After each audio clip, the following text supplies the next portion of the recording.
हैदराबाद में रॉडी शीटर शेख आमिर के कत्ल का मामला। पहाड़ी शरीफ पुलिस ने एक नाबालिग समेत 7 मुल्जिमान को गिरफ्तार कर लिया। हैदराबाद में रॉडी शीटर के कत्ल का मामला, 7 अफराद गिरफ्तार। पहाड़ी शरीफ पुलिस ने 14 दिसंबर 2025 की शब शाहीन नगर में एक रॉडी शीटर के कत्ल के मामले में एक नाबालिग समेत 7 अफराद को गिरफ्तार कर लिया है। मकतूल की शिनाख्त 32 साला शेख आमिर के तौर पर हुई है। पुलिस के मुताबिक गिरफ्तार मुल्जिमान में अहमद मोहम्मद, मिर्ज़ा जाफ़र बेग, सैयद शाह अब्दुल जब्बार, इब्राहिम बिन सालिम बुमरा, अवैस बिन अब्दुल्ला, अफानुल्लाह खान और एक नाबालिग शामिल है, जबकि 3 मुल्जिमान ताहाल मफरूर है। डीसीपी महेश्वरम के नारायण रेड्डी ने बताया कि मकतूल शेख आमिर के खिलाफ 2 कत्ल, 5 डकैती, 2 चोरियां और 1 बत्ताखोरी का मुकदमा दर्ज था। इसके मुजरिमाना रिकॉर्ड के बायस अत्तापुर पुलिस स्टेशन में इसके खिलाफ रॉडी शीट बरकरार थी। पुलिस के मुताबिक 14 दिसंबर 2025 की रात शेख आमिर शाहीन नगर में नहदी होटल के करीब खड़ा था कि 10 नकाबपोश अफराद ने इस पर अचानक हमला करके कत्ल कर दिया। इब्तिदाई तहकीकात में इंकशाफ हुआ है कि यह कत्ल मुबारक सिगर के कत्ल का बदला लेने के लिए किया गया। पुलिस ने बताया कि मामले की मजीद तफ्तीश जारी है। Bureau report, HN news. नमस्ते, मैं राघवेंद्र रेड्डी, इंस्पेक्टर पहाड़ी शरीफ। 13 के दिन 13 तारीख के दिन रात के 11 बजे एक मर्डर का इंसिडेंट हुआ बोल के हमारे शेख फरीद ने कंप्लेंट दी है। शेख फरीद के भाई शेख आमिर जो है, उन्होंने उसका कत्ल नबी होटल के पीछे कत्ल हुआ बोल के हमारे पास कंप्लेंट आए। वो कंप्लेंट में हम 628 ऑफ 25 103 क्लास बीएनएस में हम केस एक रजिस्टर करे। वो इन्वेस्टिगेशन के दौरान उसमें 7 लोग को हम कस्टडी में लिए, इन्वेस्टिगेट करे और 7 लोगों को कोर्ट में प्रोड्यूस करे और जेल को हम भिजाए।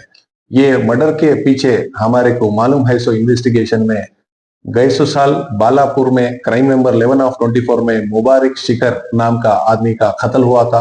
वो कत्ल में अब डिसीज्ड जो है शेख आमिर उन A2 में है। शेख आमिर के ऊपर अभी 9 केस है।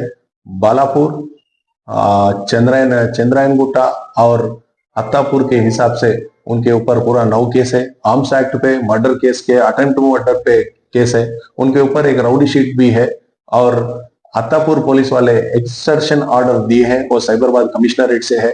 वो एक्सटर्शन का ऑर्डर होने के बाद से ये बालापुर लिमिट्स में शेख फरीद उनका खास भाई है, उनको मिलने आए थे।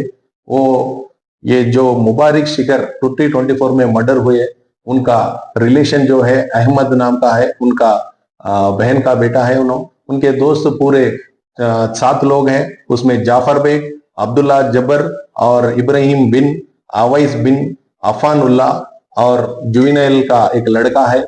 उन्होंने पूरे 1 महीने से प्लान करे उनको मारने के लिए। हमारे मामू को इन्हों मारे और वीडियो भी करे। इनके हिसाब से रिवेंज मर्डर का प्लान था। ये मर्डर पूरा एक राउडी शीट, दूसरा राउडी शीट को ये पूरा ये रिवेंज करके 1 हफ्ते से 1 महीने से करके ये प्लान करे थे। ये 13 के दिन रात के 10:30 को आमिर इनके भाई फरीद के पास आया, उनसे चले जा रहा, नबी होटल के पीछे आ रहा, वो समझ के 3 गाड़ी पे 3 चाकू लेके 8 फ्रेंड्स पूरे आए, उसमें 2 रक्की करे। ये पूरा करने के बाद जब नबी होटल के पीछे आए थे, जब आमिर को पकड़ लिए, आमिर के साथ उनका दोस्त अमन भी था। अमन जो है आई विटनेस है। अमन पूरा हम आजू बाजू नबी होटल और चौरस्ता चंद्रायन गुट्टा रोड पे है, सो सीसीटीवी फुटेज भी इनके इन्वेस्टिगेशन के हिसाब से करके पूरे 10 लोगों को हम आइडेंटिफाई करें।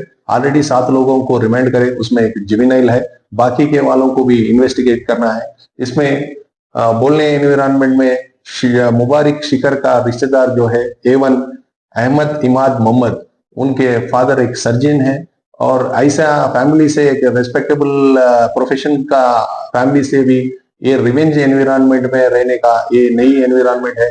ये केस पूरा हमारा कमिश्नर श्री सुधीर बाबू सर और हमारे डीसीपी नारायण रेड्डी साहब और एसीपी जानकी रेड्डी साहब, उनके गाइडेंस में हम ये 7 अक्यूज को करें।